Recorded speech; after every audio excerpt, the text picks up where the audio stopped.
İbrahim Adham менен Шакик Балхай рахматуллахи алейхин ортосунда болгондо бул. Шакик Балхай рахматуллахи алейхи. Экөө тең авлиялык деңгээлге жеткен. İbrahim Adham мунун авлиялыгы бул илимдүү оля, ал эми Шакик Балхай илимсиз оля. Экөөнүн айырмасы Шакик Балхай ошо сиз айткан дүйнөгө кол тийгизбейт да. Дүйнөгө кол тийгизбейт. Азыр мен үйгө кетишим керек эле десе, машина келди. Устаз, үйгө барсаңыз ала кетейин. Жоксо мен ошол жака жөнөдүм, дуа бериңиз дейт. Машина бош. Макул. Курсагым ачты, тамак жейин десе эле тамак келип калат. Мына тамакты жеп коюп, бизге дуа бериңиз депчи. Ойлогону келе баштаган да мунунчу. Эми экөө Шакик Балхай менен Ибрахим Адхам экөө Меккеден, Кабадан жолугуп калган. Бир заманда жашаган, ошол жерде жолугуп калган. Анан Ибрахим Адхам илимдүү Шакик Балхайдан ошону сурап атат да. Сиз кантип бул деңгээлге жеттиңиз дегенде ошону айткан.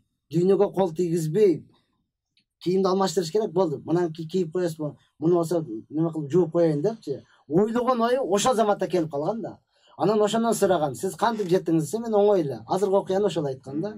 Мен сафарда баратып, Токойдо барасам, канаты сынып, байкуш өлөйүн деген чымчыкты көрүп калдым. Өлөт деген ушул экен да. Мен да бир күн колум иштебей, бутум иштебей, ушинтип өлүп калам экен да деп ойлоптсам, жок, чоң бүркүт келип, тамак алып келип, жедирип, тойгозуп койду эле. Анан муну болду, ошого берип аткан Алла Таала мага кандай бербесин деп мен бекем туруп алдым, Алла Таала бере баштады дейт да. Окуя бүт элек. Бирок ою зар жака кетти да. 3 адам отуруп алып, сөздөн сөз чыккандан кийин 3 адам. Бирөөсү философ, бирөөсү медик, врач, бирөөсү электрик. Үчөө отуруп алып, дүйнөдө эмне күлүк деп талашат экен да. Дүйнөдө эмне күлүк? Ой күлүк. Философ да ошону айтат экен да. Дүйнөдө ой күлүк, оюң менен аны кылсаң болот, муну кылсаң болот десе, неме деле электрикти өзүңгө бергиси келбейт экен да. Жок, ой күлүк эмес. Дүйнөдө свет күлүк. Мына далил менен бассаң көт, бассаң өчөт. Оюң менен ишленсе, далил жок кону. Десе врач деле өзүңкүн бергиси келбейт экен да. Жок, дүйнөдө эң күлүк ичип өткөн адам күлүк дейт экен. Ичип өткөндө сен ойлонуш, светти басып алып турсуң депчи.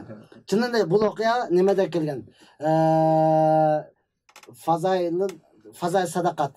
Фазай Садакат деген китепти окусаңыздар, кыргызчасы бар. Ошондо келген. Аны окуп атып мен деле ойлондум да. Кудайга шүкүр тезик эле илимдүү.